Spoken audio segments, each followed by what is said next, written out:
கரங்கள் உயர்த்தி கத்திர சூத்திரமானோ கத்திர நல்லவர். ஹல்லேலூயா. 1ஆம் தேதி நம்ம 122ஆம் சங்கீதத்துல பின்பகுதி உன் அலங்கத்துக்குள்ளே சமாதானமும் அரண்மனைக்குள்ளே சுகமும் இருப்பதாக. அந்த பின்பகுதி, அந்த சுகத்தை குறித்து நம்ம 1ஆம் தேதி பார்த்தோம்.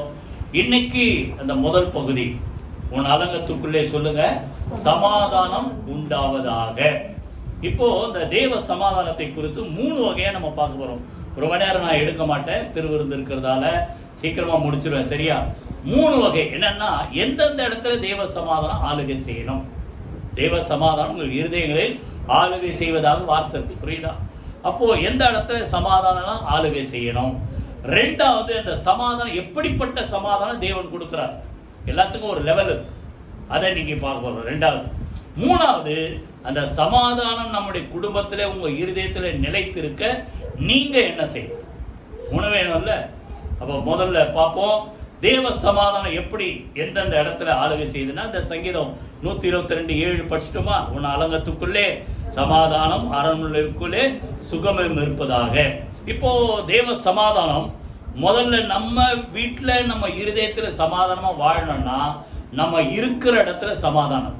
நீங்க இருக்கிற இடம், ஏரியா, இல்லைன்னா மெட்ராஸ் சிட்டி, புரியுதா? இன்னும் சொல்ல போனா தமிழ்நாடு, அப்படி பெருசா சரௌண்டிங் வந்தா இந்தியா, உலகம் முழுசும். அப்புறம் புரியுதா? தேவ சமாதானம் ஆளுகை. 6ஆம் வசனம் வாசிங்க. எருசலேமின் 6ஆம் வசனம் 122 எருசலேமின் சமாதானத்துக்காக வேண்டிக் கொள்ளுங்கள், உன்னை நேசிக்கிறவர்கள் சுகித்திருப்பார்களாக. ஆண்டவர் சொன்ன கட்டளை. நம்ம என்ன செய்யணும்? எருசலேம் சமாதானத்துக்கு என்ன செய்யணுமா? வேண்டிக் கொள்ள வேண்டும். அங்க கலவரங்கள் வரக்கூடாது, யுத்தங்கள் வரக்கூடாது, சமாதானமா எல்லாம் இருக்கணும். அப்போ அந்த எருசலேம்னாலுமே தேவ சமாதானம் தான் அதனுடைய அர்த்தம், புரியுதா? எருசலேம்ன்றதுக்கு பேர் என்ன சொல்லுங்க? தேவ சமாதானம். அப்ப அந்த பட்டணத்துல சமாதானம் இல்லைன்னு எவ்வளவு கஷ்டம் இல்லை, பேர் மாத்திரம் வச்சுட்டு, புரியுதா? ஆனா ஒரு சில காரியங்கள், தேவனுக்கு பிரியமில்லாத காரியங்கள் அங்க நடக்குது. இருந்தாலும் நம்ம ஜெபம் பண்ணோம், அந்த இடத்த கத்த சமாதானமா காத்து. அப்போ எருசலேம் விட்டுருங்க. உங்க வீட்டுல சொல்லுங்க, வாயை தருது, உங்க வீட்டுல உங்க ஏரியா, நீங்க எந்த ஏரியால இருக்கீங்க அந்த ஏரியால, சென்னை முழுதும், தமிழ்நாடு முழுதும், இந்திய தேசம் முழுதும் சொல்லுங்க, சமாதானமா இருந்தாதான் நம்ம சமாதானமா வாழ முடியும். எரேமியால அந்த வசனத்தை நோட் பண்ணி நானே சொல்லிடுறேன். நீங்கள் இருக்கிற அந்த பட்டணத்தின் சமாதானத்துக்காக என்ன செய்யுங்க? வேண்டிக் கொள்ளுங்கள். எரேமியா 29:7. அங்க சிறைப்பட்டு போன அப்படின்னுமா அந்த சூழ்நிலைக்கு அப்படி சொல்றாரு. இப்போ நம்ம யாரும் சிறைப்பட்டு போல, நம்ம இருக்கிற இடம் சிட்டியில இருக்கோம், மெட்ராஸ் சிட்டியில இருக்கிறோம், உள்ள உங்க ஏரியா, புரியுதா? அந்த இடத்துக்காக, அந்த பட்டணத்துக்காக, தேசத்துக்காக நீங்க என்ன செய்யணும் சொல்லுங்க? வேண்டிக் கொள்ளுங்க. அங்க சொல்றாரு அந்த வார்த்தையில, அதற்கு சமாதானம் இருக்கும்போது உங்களுக்கு சமாதானம். அப்ப நீங்க சமாதானமா வாழணும்னா சொல்லுங்க, நீங்க இருக்கிற ஊர், நீங்க இருக்கிற ஏரியா, நீங்க இருக்கிற அந்த சிட்டி, புரியுதா? சமாதானமா இருந்தாதான் நம்ம சமாதானமா வாழ முடியும். கை வைத்து கத்திர சூத்திரமானோமா, புரியுதா? அப்ப அதுக்காக என்ன செய்யுங்க? வேண்டிக் கொள்ளுங்க. இருக்கிற இடத்துல சமாதானம் இருப்பதாக. தீமோத்தேயுல பவுல் எழுதுறார், புரியுதா? ராஜாக்களுக்காக, அதிகாரமுள்ள யாவருக்காக என்ன செய்யணும்? நம்ம ஜெபம். எதுக்கா? அமைதல் உள்ள ஜீவனம் பண்ணும்படி. அமைதல் உள்ள ஜீவனம் என்ன அர்த்தம்? சமாதானமா என்ன செய்யணும்? எல்லா காரியத்தையும் நம்ம வாழணும்னா நம்ம அந்த மேல இருக்கிற அதிகாரிகள், ராஜாக்கள், அதிகாரிகள் அப்படின்னா அர்த்தம், நமக்கு மேல யார் இருக்கிறாங்க? பிரைம் மினிஸ்டர் இருக்கிறாங்க, சீஃப் மினிஸ்டர் இருக்காங்க, கவர்னர் இருக்கிறாங்க, பிரசிடென்ட் இருக்காங்க, மேயர் இருக்கிறாங்க, மினிஸ்டர்ஸ் இருக்கிறாங்க, புரியுதா? எல்லாரும் இந்த தேசத்துல சமாதானமா ஆளுகை செய்யும். ராஜாக்களுடைய இருதயத்தை என்ன செய்யறாரோ, நீர்கால்களை போல அவர் என்ன செய்யறார்? அவருடைய சித்தத்தைப்படி திருப்பி நடத்துகிற தேவன். அப்போ அவர் ஆளுகை செய்தால் நம்முடைய தேசம் சமாதானமா இருக்கும். நம்ம தேசம் சமாதானமா இருந்தா சொல்லுங்க, நம்ம சமாதானமா வாழும். அப்போ முதல்ல நம்ம இருக்கிற ஊர்ல சமாதானம். 2வது, உங்க குடும்பத்துல சமாதானம். ஊர்ல சமாதானம் இருந்து வீட்டுல சமாதானம் இல்லைன்னு வீட்டுக்கு போவீங்களா? இவ்வளவுதான் பார்த்து கேட்க. அலங்கத்துக்குள்ளேன்னா வித்தின் தை வால்ஸ் அப்படின்னா உங்க 4 செவத்துக்குள்ள, உங்க வீட்டுக்குள்ள, உங்க குடும்பத்துக்குள்ள என்ன வேணும் சொல்லுங்க? சமாதானம் இருப்பதாக. ஓ, அந்த சமாதானத்தை ஒரு சில நேரத்துல நான் நிறைய தடவை பார்த்துருக்கேன். யார் மூலமா ஏதாவது ஒன்று சின்னதாக தான் ஆரம்பிக்கும், ஆனா அது என்ன ஆகும்? சின்ன நெருப்பு பெரிய காட்டை கொடுத்து. யாக்கோபுல அது வேற விஷயம். அதை போல ஒரு சின்ன இது பெருசாயிடும். அப்ப நீங்க என்ன பண்ணணும், கூடுமான வரைக்கும் கொஞ்சம் அடங்கி போயிடுங்க. அது ஆணா இருந்தாலும் சரி பெண்ணா இருந்தாலும் சரி, யார் மூலமா ஒரு பிரச்சனை வருதுன்னா அடுத்த ஆளுங்க கொஞ்சம் அமைதியா வாயை மூடிட்டாலே சரியா இருக்கும். ஒருத்தர் சொன்னாரு, எங்க வீட்டுல சண்டை வந்துன்னா ஒய்ஃபோ ஹஸ்பண்டோ ஒருத்தர் சண்டை போட்டா அடுத்தவங்க என்ன சொல்லுவாங்களா, ABCDEFGHIJKL சொல்லிட்டே இருப்பாங்க. அவருக்கு தெரிஞ்சது அது. நீங்க ஏதோ ஒரு பாட்டை பாடுங்களேன், இல்ல வசனத்தை சொல்லுங்களேன், புரியுதா? அப்போ இவர் வேற ஒன்றும் பேசவே மாட்டார், இவர் இதே சொல்லுவார். எவ்வளவு நேரம் தான் சத்தம் போடுவாங்க, அடுத்த பார்ட்டி அமைதியாயிடுவாங்க. புரியுதா? எத்தனை பேர் புரியுது? அப்போ நீங்க என்ன பண்ணணும், சமாதானத்தை என்ன செய்யணும், நீங்க கொஞ்சம் விட்டு கொடுக்கணும். நீ 21 அதிகாரம் என்னால் மறக்கவே முடியாது. சண்டைக்காரியான ஒரு ஸ்திரீயுடன் சொல்லுங்க, குடியிருப்பதை பார்க்கலும் வீட்டின் மேல் ஒரு மூளையில அப்படின்னா அர்த்தம். ஒரு சண்டை நடக்குதுன்னா அதுக்காக உடனே நீங்க தப்பா நினைச்சிருக்க. சண்டைக்காரினா பொம்பளைங்களா சண்டை போடுவாங்க, அப்படி இல்லை. சண்டைக்காரனா இருந்தாலும் சரி, புரியுதா? யார் மூலமா சண்டை வந்தாலும் அடுத்த ஆள் என்ன பண்ணுங்க, வீட்டு மூளையில போயிடுங்க, ஒதுக்கிடுங்க. அதுக்கு அப்படியே இருந்துடாதீங்க, கூடி வாழணும். சரியா? இன்னும் அதுல போட்டுக்குது, சண்டைக்காரியும் கோபக்காரியுமான வீட்டு ஸ்ரீயுடன் குடியிருப்பதை பார்க்கணும். 19 வனாந்திரத்தை அப்படின்னு அர்த்தம், வீட்டில் இருந்தாலும் சண்டை வரும்னு வனாந்திரத்துக்கு போயிடுவாங்க. 55ஆம் சங்கீதத்துல இந்த அருமையான தாவீது சொல்றார், எனக்கு மாத்திரம் புறாவை போல 2 சிறகு இருந்தா எங்க இருப்பேன், பறந்து போய் வனாந்திரத்துல போய் தங்கி இருப்பேன். சண்டை ஏதாவது வரும்போது உங்களுக்கு ஏதாவது நினைப்பு வருதா, 2 ரெக்க மாத்திரம் இருந்தா எங்கேயா பறந்து போய். இன்னும் அந்த இந்த சைட்ல பாருங்க, 120 ஒரு வசனம் வாசிங்க. சாரி, 120 இல்ல, 102ஆம் சங்கீதம் 7ஆம் வசனம். யாராவது வாசிங்க, 102ஆம் சங்கீதம் 7ஆம் வசனம். நான் நித்திரை இல்லாமல் வீட்டின் மேல் தனித்திருக்கும் குருவியை போல இருக்கிறேன். தூக்கம் இல்ல, தனிமை இல்ல. ஏன் மனசுல என்ன இல்ல, நிம்மதி இல்ல. நிம்மதி இருந்தாதான் தூக்கம் வரும். நல்லா புரிஞ்சுங்க, நல்லா சாப்பிட்டா தூக்கம் வரும் அப்படி இல்ல, நிம்மதி இருந்தாதான் தூக்கம் வரும். நீங்க கட்டில படுத்தாலும் சரி, பெட்ல படுத்தாலும் சரி, தரையில பாய் விரிச்சு படுத்தாலும் சரி, மனசுல சமாதானம் இருந்தாதான் நிம்மதியா என்ன செய்ய சொல்லுங்க. அதனால கர்த்தர் தமக்கு பிரியமானவனுக்கு நித்திரை அளிக்கிறார். புரியுதா? அப்ப வீட்டுல சமாதானமா இருந்தா தான் என்ன செய்ய வாழ முடியும். இல்லைன்னா என்ன அர்த்தம், வனாந்தரத்துக்கு ஓடிடும். சரி, அப்போ முதல்ல சிட்டியில சமாதானம், 2வது சொல்லுங்க உங்க ஃபேமிலியில சமாதானம், 3வது ஃபேமிலியில சமாதானம் இருந்து 8ஆம் வசனம் வாசிங்க.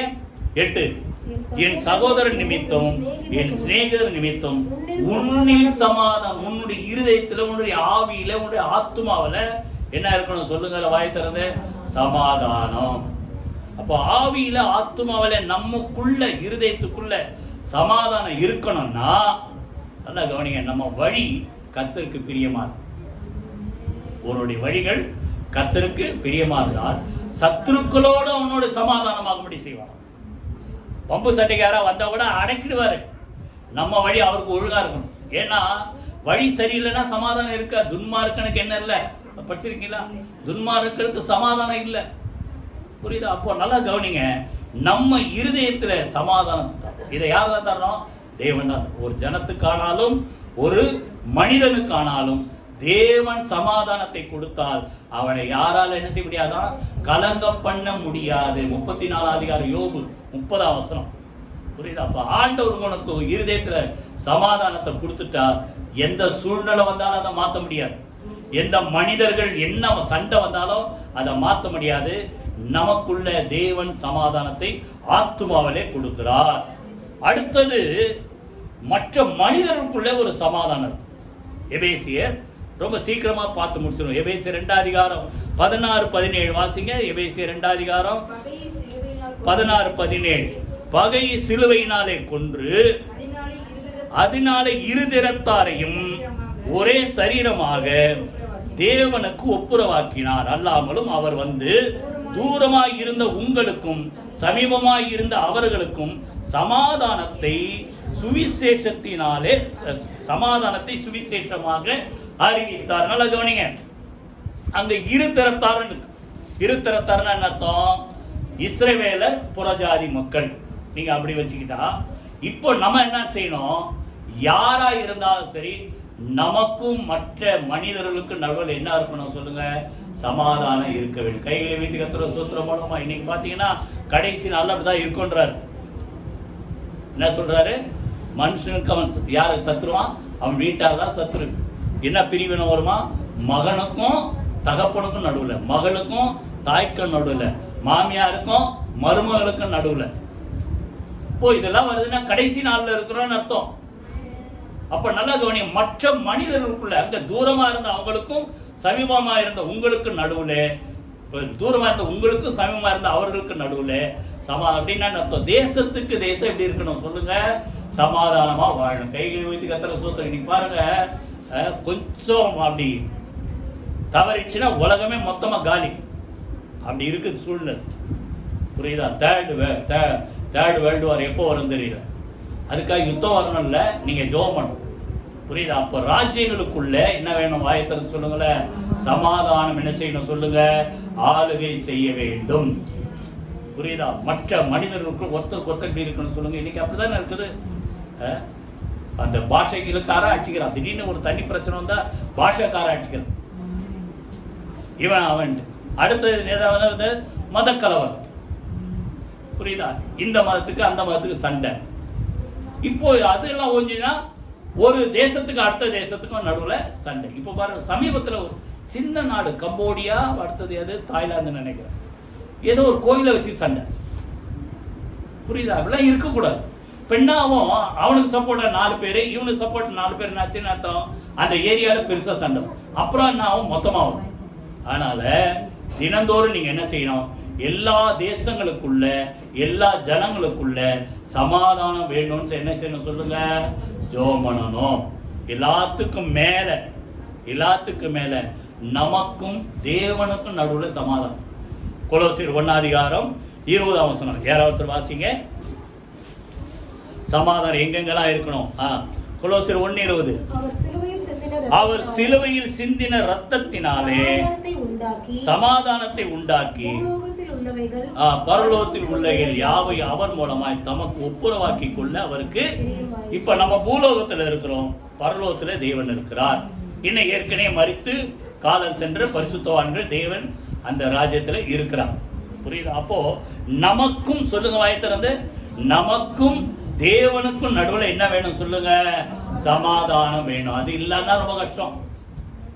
புரியுதா? எல்லா இடத்துலயும் சமாதானம் வச்சுட்டு நமக்கு ஆண்டவருக்கு நடுவில் உறவு சரியில்லைன்னா, புரியுதா, உறவு சரியில்லை, ஒண்ணு நம்ம என்ன செய்ய முடியாது, பெற்றுக்கொள்ள முடியாது. முதல்ல கவனிங்க, அதுக்காக ரத்தம் சிந்தின மனிதன் பாவம் செஞ்ச உடனே தேவன் தோரத்துல அவனே ஒளிஞ்சுக்கிட்டான். 3 அதிகாரம் அப்புறம் எடுத்து படிச்சு 8ஆம் வசனம் 9ஆம் வசனம் ஆதியாகமத்தில் எடுத்து படிச்சு பாருங்க. அவர்கள் என்ன செய்தார்கள், தங்கள் தேவனை பார்ப்பதற்கு பயந்து என்ன செய்தாங்களா, ஓடி விருட்சங்களுக்கு செடிகளுக்கு பின்னால் மரங்களுக்கு பின்னால் என்ன செய்தார்கள், ஒளித்து கொண்டார்கள். அப்போ பாவம் ஒரு மனிதனை தேவனை விட்டு என்ன செய்து பிரிக்குது. அந்த பாவத்தை சிலுவையில அவர் கொன்றார். அதுக்காக அந்த சிலுவையில ரத்தம் சிந்தி தேவனையும் மனிதனையும், புரியுதா, நம்மையும் தேவன், வாய்தல் சொல்லுங்க, நம்மையும் தேவனையும் அவர் சிந்தின ரத்தத்தினால என்ன செய்தார், ஒன்றாக்கினார். கையில வீதி கத்தர சூத்திரம் பண்ணுவோமா. 5 இடம் சொல்லுங்க, நம்ம இருக்கிற ஊர், 2வது உங்க குடும்பம், 3வது உங்க இருதயத்துல ஆத்துமாவில, 4வது எல்லா தேசங்களுக்குள்ள, 5வது நமக்கும் தேவனுக்கும் நடுவுல பிரிவினை இருக்கக்கூடாது. அதுதான் பாவங்கள் பிரிவினை உண்டாக்கும். ஏசாயால சொல்றாங்க, பாவம் என்ன செய்ய, தேவனை விட்டு பிரிக்குது, அது இல்லாதபடி காத்துக்கொள்ளுங்க. புரியுதா? நமக்கும் தேவனுக்கும் நடுவுல சமாதானம் இருப்பதாக. இப்போ அடுத்த ஸ்டெப், அடுத்தது எந்த அளவுக்கு தேவன் சமாதானம் கொடுக்கிறார். புரியுதா? ஒரு சில ஸ்டெப்ஸ் இல்லைன்னா லெவல் நீங்க பார்க்கலாம். 3 காரியம் ஷார்ட்டா பார்த்துட்டு கடைசியா நம்ம என்ன செய்யணும் பார்த்துட்டு முடிச்சிருவோம். முதல்ல ஒரு வசனம் வாசிங்க. 119ஆம் சங்கீதம் 165ஆம் வசனம், எல்லாரும் தெரிஞ்ச வசனம். உடைய வேதத்தை நேசிக்கிறவர்களுக்கு சொல்லுங்க, மிகுந்த சமாதானம் உண்டு. 119 165 அவர்களுக்கு என்ன இல்ல, இடரல் இல்ல, இடரல் இல்லை. வேதத்தை நேசிக்கிறோம். யாரு நேசிப்போம், வாசிக்கிறவன் தான் நேசிப்போம். இல்ல, நேசித்து என்ன செய், வாசி. எங்கள் சின்ன வயசில் ஸ்கூல் படிக்கும் ஹிஸ்ட்ரி மாஸ்டர் அவர் சொல்லுவார், எடு, படி, வாசி, யோசி. புக் என்ன செய்யணும்? முதல்ல எடுக்கணும். எத்தனை பேர் ஞாயிற்றுக்கிழமை இன்னைக்கு தான் எடுத்திருக்கீங்க? பைபிள் சொல்லுங்க, டெய்லி எடுக்கணும். எடுத்து படி, வாசி, யோசினா நத்தம் தியானம் பண்ணு. இரவும் பகலுதில் தியானமா இருக்கிற மனுஷன் பாக்கியவான், அவன் செய்வதெல்லாம் வாய்க்கும். இதெல்லாம் தெரியும், ஆனால் அவன் எடுக்க மாட்டேங்க. புரியுதா? டைம் ஃபிக்ஸ் பண்ண, ஒரு நாளைக்கு 1 மணி நேரம் இல்லை 1/2 மணி நேரமாவது பைபிள் படி. 1/2 மணி நேரம் நீங்கள் ஒரு நாளைக்கு பைபிள் படித்தா புதிய ஏற்பாடு 2 தடவை, பழைய ஏற்பாடு 1 தடவை படிக்கிறோம். நான் சொல்கிறது வேகமாக படிக்கிறோம்ல, நிதானமாக படிக்கிறோம்னு சொல்கிறேன். புரியுதா? அதை போல் டைம் ஃபிக்ஸ் பண்ணு. ஒரு வருஷத்தில் எத்தனை தடவை முடிக்கணும். வேதத்தை நேசிக்கிறவர் சொல்லுங்க, என்ன உண்டு? மிகுந்த சமாதானம் உண்டு, கிரேட் பீஸ். இன்னைக்கு காலையில் நான் எப்பவுமே நீதிமொழி காலையில் படிச்சிடுவேன். 3ஆம் அதிகாரம் 2ஆம் வசனம். யாராவது வாசிங்க. 3:2 யாராவது வாசம் வரைக்கும். நீதிமொழிகள் 3:2. அது 1ஆம் வசனத்துல என்னுடைய போதகம் அப்படின்னு இருக்கும். அப்போ தேவனுடைய வார்த்தைகள், அவருடைய கற்பனை, அவருடைய போதகம், அவருடைய கட்டளைகள் என்ன கொடுக்குதா? வாசிமா. நீடித்த நாட்களையும் தீர்க்காய் செய்யும், சமாதானத்தை என்ன செய்யுது? பெருக செய்து. புரியுதா? நிம்மதி இல்லாம இருக்கிறீங்களா? ஒன்றும் பண்ணாது, ஜெபம் பண்ணு. அதுவும் பின்னால சொல்றேன். அடுத்தது பைபிள் எடுத்து படிங்க, குழப்பத்தெல்லாம் அதை நீக்கிடுவோம். புரியுதா? அது என்னதான் தீர்க்காயுசு, அடுத்தது என்னதான் ஆஸ்தியே, அடுத்தது சொல்லுங்க எல்லாத்துக்கும் மேல சமாதானத்தை என்ன செய்கிறது சொல்லுங்க? பெருக செய்கிறது. அப்போ கிரேட் பீஸ். தேவ வார்த்தையை படிக்க படிக்க.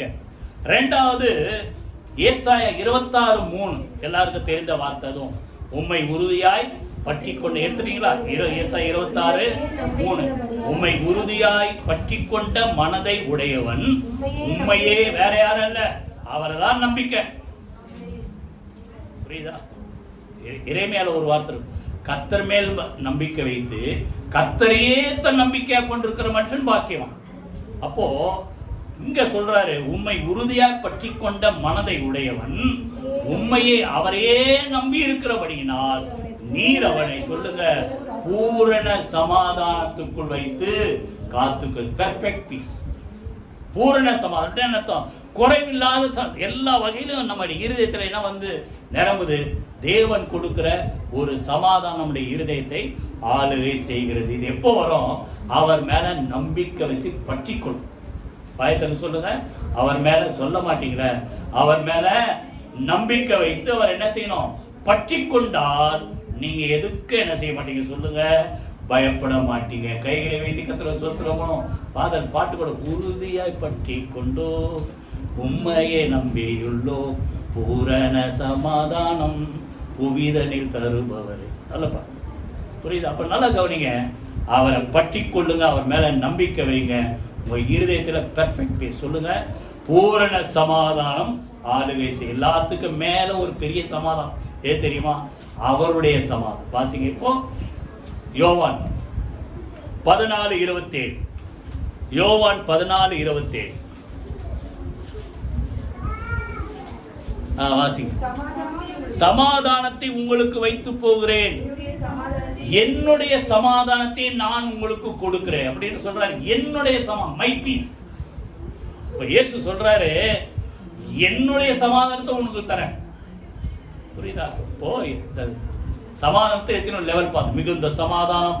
அடுத்தது புரியுதா? அடுத்து என்ன பார்த்தோம்? பரிபூர்ண சமாதானம்.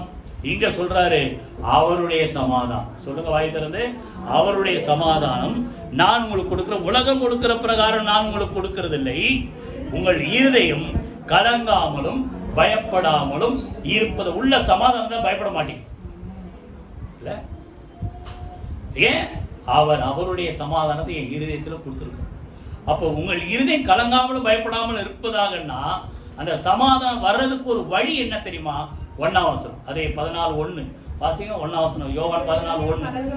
உங்கள் இருதயம் கலங்காது இருப்பதாக தேவனிடத்தில் விசுவாசமாயிருங்கள், என்னிடத்திலும். தேவனன் மேல நம்பிக்கை வச்சு அவர் மேல விசுவாசம் வச்சா இருதயம் பயப்படாது, கலங்காது. தேவன் என்ன செய்வார் சொல்லுங்க? அவருடைய வாயத்தில் சொல்லுங்களேன், அவருடைய சமாதானத்தை உங்கள் இருதயத்திலே தருவார். இப்போ நல்லா கவனிங்க, மற்ற சமாதானத்துக்கு அவருடைய சமாதானத்துக்கு என்ன வித்தியாசம்? நான் சொன்னேன் இருக்கிறது ஹையஸ்ட் லெவல். அதான் என்ன, நல்லா கவனிங்க. மார்க் 4 அப்புறம் நீங்க படிச்சு பாருங்க. படகுல ஏறுறாரு, சீஷர்கள் சேர்ந்து படகுல பிரயாணம் பண்றாங்க. என்னாச்சு?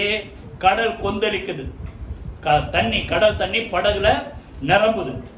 அப்போ எல்லாரும் பயந்து அலறி என்ன செய்யறாங்க? ஆண்டவரே ஆண்டவரே எங்களை காப்பாத்துங்க அப்படின்ட்டு பார்த்தா ஆண்டவர் எங்க இருக்கிறாரு? பின்னணியத்தில். அதாவது இருக்கிறதுல கப்பல்ல இல்ல படகுல ஆபத்தானது தப்பிப்போம். பின்னணியத்துல எப்படி இருக்கிறாராம்? தலையணை வச்சு தூங்குறாராம். 2 வகையில சொல்றேன். அப்ப அவருடைய சமாதானம் சுத்திலும் கடல் கொந்தளிக்குது, ஆனா அவருக்குள்ள இருக்கிற சமாதானத்தை யாராலும் கெடுக்க முடியும். நல்லா தலையணை வச்சு தூங்குறாரு. இப்போ உங்களை சுத்தி என்ன சூழ்நிலை வந்தாலும், இன்னைக்கு ஒரு சிலர் பார்த்தீங்க ஒண்ணு இல்லைனாலும், அதாவது அவங்க பேசுறது என்னாச்சு என்னாச்சு என்னாச்சு அப்படி கேளுங்களேன். பேசுறது எப்படி?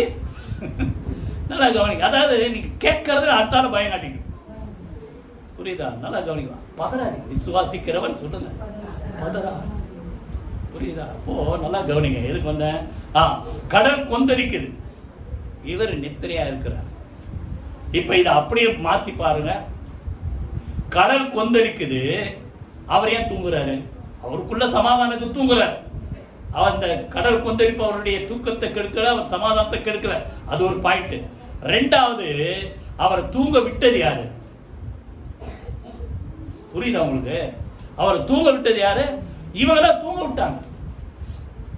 ஆண்டவர்கிட்ட சேர்ந்து பிரயாண முறை எவ்வளோ ஒரு பாக்கியம் இல்லை? எத்தனை பேர் யாராவது அவங்க கூடலாம் டிராவல் பண்ணியிருக்கேன் அப்படி சொல்லுவீங்க. ஒரு சில நேரத்தில் பார்த்தா திடீர்னு பார்த்தா யாரோ வந்து ஏறும் பிரபலமான ஆளுங்க, அவங்க கூட டிராவல் பண்ண, இவங்க கூட டிராவல் பண்ண. இப்ப யார் கூட டிராவல் பண்றாங்க? இயேசுவோடு கூட டிராவல் பண்றான், ஆண்டவர் கூட டிராவல் பண்றான். எவ்வளவு ஒரு பாக்கியம்! அப்ப என்ன செய்யணும்? உட்கார்ந்து பேசிட்டே இருந்தா அவர் ஏன் தூங்க போறாரு? அப்ப என்ன அர்த்தம்? நல்லா கவனிங்க. கொந்தளிக்கிறதுக்கு காரணம் என்னன்னா நம்ம தான். அவர்கிட்ட நமக்கு அவர் தான் சம்மதம். ஐயா நீங்க தூங்க, நாங்க இங்க இருக்கிறோம். புரியுதா? எத்தனை பேர் புரியுது? நல்லா கவனிங்க. அவருடைய சமாதானம் வேணும்னா, புரியுதா? அது கொந்தளிப்பு இருந்தாலும் சரி, அது இருந்தா எதுக்கு நீங்க பயப்பட மாட்டீங்க. ஆனா அவரை என்ன செய்யுங்க? பழகிக்கிட்டே இருங்க, அவர்கிட்ட பேசிக்கிட்டே இருங்க, ஜெபம் பண்ணிக்கிட்டே இருங்க. அவருடைய கனெக்ஷனை கட் பண்ணாதீங்க. கைகளை வீட்டு கத்திர சூத்திரமா. சரி, 3 பார்த்தோம். Great peace, perfect peace, my peace, என்னுடைய சமாதானம். இப்போ இதுதான் முக்கியம். இப்போ இன்னைக்கு நீங்க வந்திருக்கிறீங்களே, இந்த சமாதானம் உங்க குடும்பத்தில் இருக்கணும்னா நீங்க என்ன செய்யணும் அது தெரிஞ்சுக்கணும்ல. 3 வேணும், அதுவும் 3 தான். முதல்ல வாசிங்க ரோமர் 12:18. ரோமர் 12:18 யாராவது வாசிங்க. கூடுமானால் உங்களால் ஆன மட்டும் எல்லா மனுஷரோடும் சமாதானமாய் இருங்கள். எத்தனை பேர் புரியுது? உங்களால கூடுமானால், கூடுமா கூடாதா? உங்களால் கூடாதுன்னு சொன்னாரா? கூடுமானால் உங்களால் முடிந்த வரைக்கும், அப்படிதான் சொல்லுங்க வாயை திறந்து. உங்களால் முடிந்த வரைக்கும் எல்லாரோட என்ன செய்யுங்க? சமாதானமா இருக்க நாடுங்கள், இருங்க, சமாதானமா இருங்க. அப்போ நான் நல்லா கவனிங்க. இன்னைக்கு பிரச்சனை என்னன்னா, நான் சமாதானமா தான் இருக்கிறேன், அவன் வம்புக்கு வரான். என்ன பண்றது? முந்தின வசனம் வாசிங்க, 16 வாசிங்க. ஒருவரோடு ஒருவர் ஏக சிந்தை உள்ளவர்களாய் இருங்கள், மேட்டிமையானவைகளை சிந்தியாமல் தாழ்மையானவர்களுக்கு இணங்குங்கள், இணங்கி போங்க. அடுத்தது, உங்களையே புத்திமான்கள் என்று எண்ணாதிருங்கள். நான் சொல்றதா கரெக்ட், நின்னா சண்டை தான் வரும் இல்ல? நீங்க என்ன நினைக்கிறீங்க? நான் சொல்றதா கரெக்ட், நீங்களே நானே புத்திமான், நீ என்ன எனக்கு சொல்றது? என்ன செய்யுங்க? தாழ்மையானவங்களுக்கு இணங்குங்க, பெரிய ஆளுங்களுக்கு இணங்க சொல்ல. எத்தனை பேர் புரியுது? உங்களோட கம்மி தான் அவங்க, இருந்தாலும் அவங்க சொல்றதுக்கு இணங்கி போங்கன்ற. அப்பதான் கூடுமான வரைக்கும் உங்க வீட்டுல என்ன ஆளுகை செய்யும்? சமாதானம் ஆளுகை செய்யலன்னா சண்டை சச்சரவு தான். புரியுதா? நம்ம ஊர்ல நல்ல பழமொழி வச்சிருக்காங்க, வம்பு சண்டைக்கு போக மாட்டேன், அது தெரியும், விட மாட்டேன். இல்ல என்ன சொல்றாரு, கூடுமானவருக்கு இறங்கி போன்றார். அடுத்தது 17, ஒருவனுக்கும் தீமை செய்யாதீர்கள், எல்லா மனுஷனுக்கு முன்பாக யோக்கியமானவைகளை செய்ய நாடுங்கள் சொல்லிட்டு தான் சொல்றாரு. கூடுமான வரைக்கும் எல்லாரோட என்ன செய்யுங்க, சமாதானமா இருங்க. இதை அப்படியே வச்சுக்கிட்டு 120ஆம் சங்கீதம் 7ஆம் வசனம் யாராவது வாசிங்க. சமாதானத்தை நாடுகிறேன். நல்லா கவனிங்க, நீங்க அப்படிதான் இருப்பீங்க, சமாதானத்தை நாடுறோம். அவர்களோ நான் பேசும்போது ஆமா இது இருந்தா நான் எப்படிங்க கேள்வி கேட்பீங்கல்ல. நான் சமாதானத்தை வந்து தேடுறேன், ஆனா நான் பேசும்போது அவன் சண்டைக்குன்னே வரான். அப்போ சங்கீதத்தில் அங்க படிச்ச அந்த இதுக்கு பதில் எங்க இருக்குது, ரோமர்ல இருக்கு.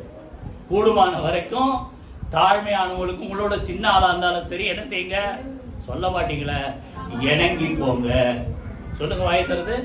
இணங்கி போங்கன்னு புரியலன்னா இறங்கி போங்கன்னு வச்சிங்களா. என்ன இறங்கி போயிட்டா நம்ம கௌரவம் குறைஞ்சிருமா? விட்டு கொடுங்க. ஆதியாகமம் 13ஆம் அதிகாரத்தை நம்ம அடிக்கடி படிச்சிருக்கோம், மேலோட்டமா சொல்றேன். ஆஸ்தி ரொம்ப பெருசு. யாரு?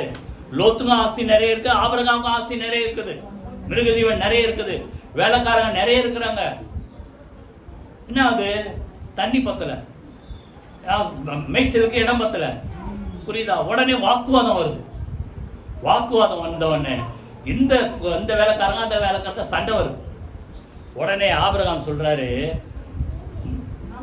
நாம் சகோதரர், உனக்கும் எனக்கு என்ன வேணாம், வாக்குவாதம் வேணாம். அப்போ நீங்க ஒரு குடும்பத்துல இருக்கணும்னா, அண்ணன் தம்பியா இருந்தாலும் சரி, அக்கா தங்கச்சியா இருந்தாலும் சரி, இல்ல ஒரு 4 பேர் மருமக்கள் இருந்தா அவங்களா இருந்தாலும் சரி, இல்ல வேற உங்க பெரியமா பெரியப்பா எப்படி இருந்தாலும் சரி, உங்க சம்பந்தப்பட்ட ஆளுங்களோட நீங்க ஒன்னா இருக்கணும்னா என்ன வேணும் சொல்லு, வாயை தர சொல்லுங்களேன். என்ன செய்யணும்? விட்டு கொடுங்க. என்ன வரக்கூடாது? வாக்குவாதம். ஃபாதர் பாட்டு, வாக்குவாதம் பொறாமை தூக்கி எறிந்தேன். புரியுதா? நல்லா கவனிங்க. வாக்குவாதம் வேணாம், விட்டு கொடுத்தாரு பாருங்க. அப்புறம் லோத்து பாக்குறாரு, நீ எந்த சாய்ஸ் கொடுக்குறாரு முதல்ல. அப்போ கூட விட்டு கொடுக்கும்போது என்ன அர்த்தம், எனக்கு இதான் பெஸ்ட், நான் போறேன், நீ அடுத்தது நீ எடுத்துக்க. அப்படி இல்லை, உனக்கு எது பெஸ்டா தோணுதோ அதை நீ எடுத்துக்கோ. நீ விட்டு கொடுக்குற திசையில நான் போறேன். அவன் பார்த்தான் சோதோம் செழிப்பா இருக்கணும்னு அந்த சைட்ல போயிட்டான். அப்புறம் அவர் அந்த இடத்துல நிக்கிறாரு, அங்க கர்த்தர் தேடி வர்றாரு. நல்லா கவனிங்க, எத்தனை பேர் புரியுது? யார் விட்டு கொடுக்குறீங்களோ அவங்கள தேடி யார் வருவாரு சொல்லுங்க? கர்த்தர் வருவார். ஆபிரகாம் வந்து அங்க போல இருக்கிறாரு, அவரை தேடி கர்த்தர் வந்து, நீ நிக்கிற இந்த பூமியை நான் உனக்கும் உன் சந்ததிக்கும் சுதந்திரமாக தருவேன், கைகளை வைத்து கர்த்தர் சுதந்திரம். புரியுதா? அப்ப நல்லா கவனிங்க, உங்க குடும்பத்துல சமாதான ஆளுகை செய்யணும்னா கூடுமான வரைக்கும் என்ன செய்யுங்க, இணங்கி, சொல்லுங்களேன், வாயத்துல சொல்லுங்களேன், இணங்கி போங்க. வாக்குவாதம் செய்யாதீங்க. நீங்க தான் புத்திமான்ட்டு, இதான் பிரச்சனை, ஈகோ. நான் தான் பெரிய, புரியுதா? அந்த இதெல்லாம் விட்டுருங்க, இணங்கி போங்க, உங்க வீடு சமாதானமா இருக்கும். 2வது மத்தேயு 5ஆம் அதிகாரம் 9ஆம் வசனம். யாரோ ஒருத்தர் வாசிங்க. மத்தேயு 5ஆம் அதிகாரம் 9ஆம் வசனம். சமாதானம் பண்ணுகிறவர்கள் பாக்கியவான்கள். சொல்லுங்க, அவர்கள் தேவனுடைய புத்திரர் என்னப்படும். தேவனுடைய பிள்ளைங்க யாரு? யார் சமாதானத்தை உண்டாக்குறாங்களோ அவங்க தேவனுடைய பிள்ளைங்க. அப்ப சமாதானத்தை உண்டாக்காம சண்டை உண்டாக்குறவங்க யாரு? நீங்களே கெஸ் பண்ணி நீங்க யோசிச்சு பாருங்க. எப்பவுமே நீங்க சண்டை உண்டாக்குறவங்களா இருக்கிறீங்களா, சமாதானத்தை உண்டாக்குறவங்களா இருக்கீங்களா? சமாதானத்தை உண்டு பண்றோம் நம்ம, இல்லைனாலும் அதை என்ன செய்யறோம், சமாதானத்தை ஏற்படுத்துறோம். அவர்கள் யாரு சொல்லுங்க? தேவனுடைய பிள்ளைகள். அவர் அதனால்தான் நல்லா கவனிங்க, அந்த கொலோசியர் 1:20 திருப்பி சொல்றேன், நம்மளையும் தேவனை ஒன்றாக்குவதற்காக இயேசு என்ன செய்தார் சொல்லுங்க? பூலோகத்தை பரலோகத்தை சேர்ப்பதற்கு, இல்லைன்னா மனிதனையும் தேவனையும் ஒன்றாக்குவதற்காக என்ன செய்தார் சொல்லுங்க? சிலுவையிலே ரத்தம் சிந்தினார். அப்போ நீங்க சமாதானம் பண்றவங்களா இருந்தா ஒரு விலை கொடுக்கணும். எத்தனை பேர் புரியுது? நம்மையும் தேவனையும் ஒண்ணாக்குறதுக்கு ஒரு இயேசு விலை கொடுத்தார். என்ன விலை? அவருடைய ரத்தம். அதுக்காக நீங்க போய் கீரிக்கீங்க அப்படி சொல்ல. ஏதாவது நீங்க என்ன செய்யுங்க, விலை கொடுத்துதான், ஏதாவது கொடுத்துதான், ஏதாவது செஞ்சுதான். அப்பதான் நீங்க என்னவா இருப்பீங்க சொல்லுங்க? தேவனுடைய புத்திரராய் இருப்பீர்கள். நல்லா கவனிங்க. லூக்கா 23 அதிகாரம் 7ஆம் வசனம், 7:11 2 வசனத்தை நீங்க 7ல படிச்சா, லூக்கா 23 எடுத்துட்டீங்களா? 7ல படிச்சா அந்த பிலாத்துவும் ஏரோதும் மாத்தி மாத்தி இவரை அனுப்புறாங்க. இயேசு கிறிஸ்து சிலுவைக்கு போறதுக்கு முன்னாடி முதல்ல 7ஆம் வசனத்துல என்ன பண்றாரு? பிலாத்து ஏரோதுட்டு அனுப்புறான். 6ஆம் வசனத்துல பார்த்தா பிலாத்துட்டு இருந்து ஏரோதுக்கு போயிட்ட போறாரு. இப்போ ஏரோது என்ன பண்றாரு? அவரை எங்க அனுப்புறாரு? 11ல சொல்றாரு, அவரை திரும்ப, அந்த கடைசி வரி மாத்திரம் சொல்றேன், அவரை திரும்ப பிலாத்து இடத்துல அனுப்பினார். இப்போ இயேசு கிறிஸ்துவை எங்க அனுப்பிட்டே இருக்காங்க. அவன் அங்கிருந்து பிலாத்துக்கிட்ட அனுப்புறான், பிலாத்து இங்க இருந்து ஏரோதுட்டான், திருப்பி இங்க போயிட்டு வந்துட்டு இருக்காரு. இங்க இப்போ வாசிங்க. இப்போ 12ஆம் வசனம், யாராவது வாசி. முன்னே ஒருவருக்கொருவர் பகைஞராய் இருந்த பிலாத்தும் ஏரோதும் அன்றைய தினம் சிநேகிதரானார்கள். இயேசு என்ன பண்ணாரு? ஏரோது கிட்ட இருந்து பிலாத்துக்கு, பிலாத்து கிட்ட இருந்து ஏரோது, இங்க போயிட்டு வந்து இருக்காரு. சண்டைக்காரன் 2 பேரும் என்ன ஆயிட்டான்? புரியுது? எத்தனை பேர் புரியுது? சண்டைக்காரன் எத்தனை பேரு ஃப்ரெண்ட் ஆயிட்டான். இப்ப நீங்க நீங்க எங்க போறீங்க எனக்கு தெரியாது, சொந்தக்காரங்களோ ஃப்ரெண்டோ யாரோ இங்க போறீங்க. சண்டைக்காரனை ஃப்ரெண்ட் ஆக்குறீங்களா, ஃப்ரெண்ட சண்டைக்காரன் ஆக்குறீங்களா? சண்டைக்காரன் பரவாயில்ல, உண்மையை சொல்றீங்க. சண்டைக்காரனை ஃப்ரெண்ட் ஆக்குறீங்களா? புரியுதா? அவரை போல நம்ம இருக்கணும். அவர் எங்க போறாரு? பகைஞராய் இருந்த பிலாத்தும் ஏரோதும் அன்றைய தினம் சொல்லுங்க சிநேகிதரானார்கள். லேவியராமத்துல ஒரு வசனம் 19:26 நீங்க அப்புறம் படிச்சு பாருங்க. 19:16 உன் ஜனங்களுக்குள்ளே அங்கும் இங்கு என்ன செய்யாத, கோல் சொல்லி தெரியாது. சண்டைக்கு காரணமே என்னது சொல்லுங்க? சண்டை காரணம் என்னது? கோல் சொல்றது. கோல் சொல்றது. உன்னை பத்தி அவர் எப்படி சொன்னார் தெரியுமா? எப்பவுமே நல்லா கவனிங்க. அடுத்த ஆள்கிட்ட இன்னொரு ஆள் பத்தி பேசுறது தப்பு இல்லை, நல்லதுதான். ஆனா நிறைவே சொல்லணும்.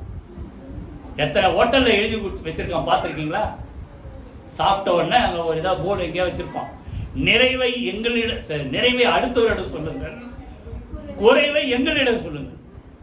அப்படின்னா ஏதாவது குறைந்த என்கிட்ட சொல்லி நான் திருத்திக்கிறேன், சரி பண்ணிக்கிறேன். நிறைவு இருந்தால் அடுத்த ஆள்கிட்ட போய் சொல்லுங்க. ஆனா இங்க நிறைய பேருக்கு என்ன பிரச்சனை? அப்படியே மாற்றம், குறைவை எடுத்து போய் அடுத்த ஆள்கிட்ட வத்தி வச்சிருது இல்ல. நல்லா கவனிங்க. அங்கும் இங்க என்ன செய்யாத, கோல் சொல்லாத. நீங்க போறது நிமித்தம் பிராண பகைஞர் என்ன மாறணும்? ஃப்ரெண்டா மாறணும். அடுத்தது நீதிமொழிகள் அப்படிதான் போட்டிருக்கு. புரியுதா? நீதிமொழிகளை பார்த்தீங்கன்னா 17:9 யாரோ ஒருத்தர் வாசிங்க. 17:9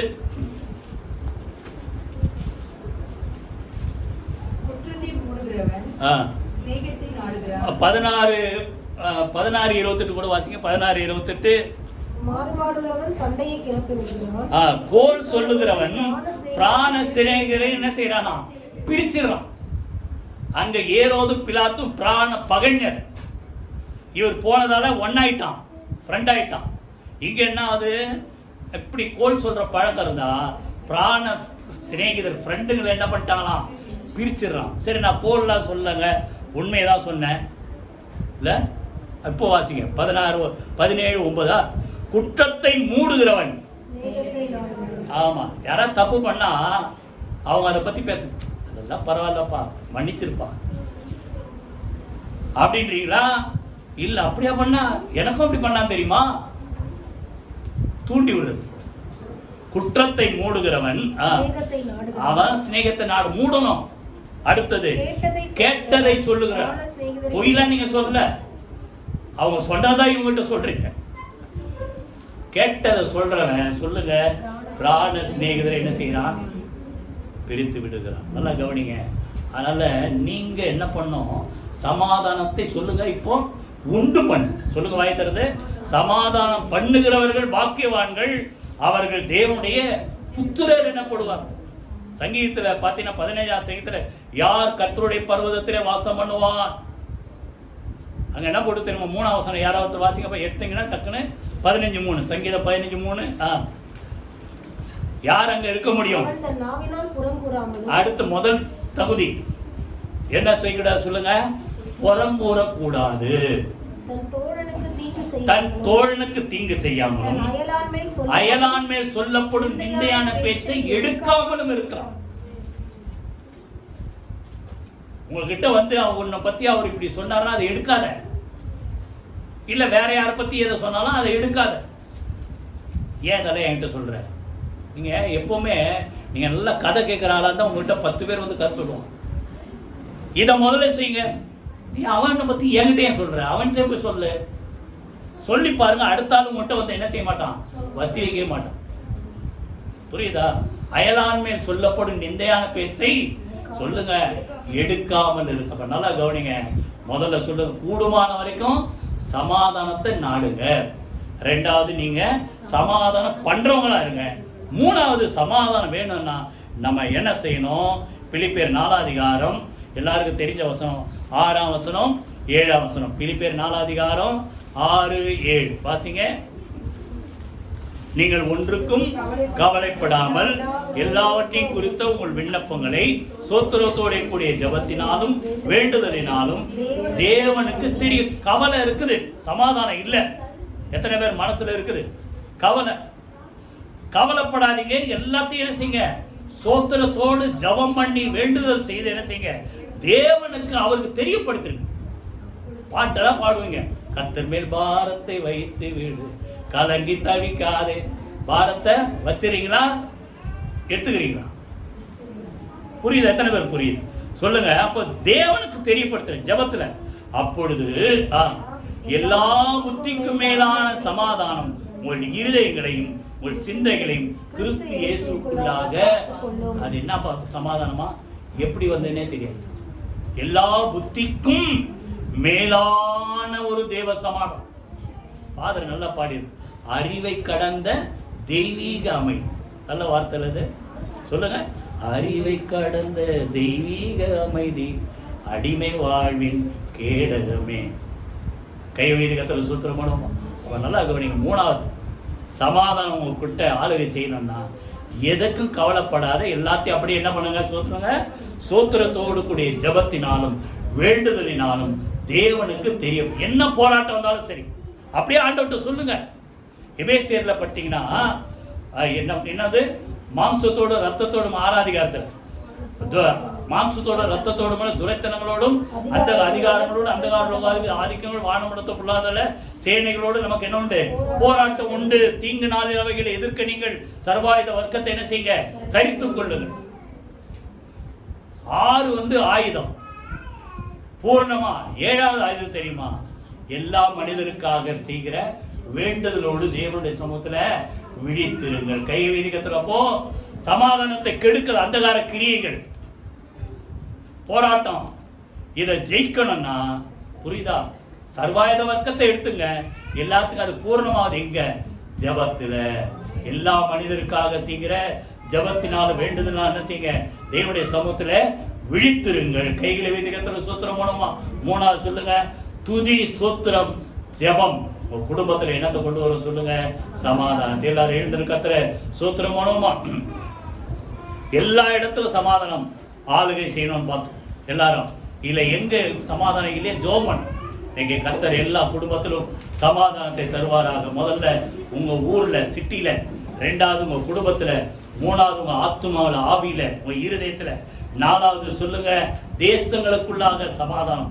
எல்லாத்துக்கும் மேல நமக்கும் தேவனுக்கும் நடுவுல சமாதானம். கரங்கள் வைத்தி கர்த்தரை சூத்திரம் பண்ணுங்க.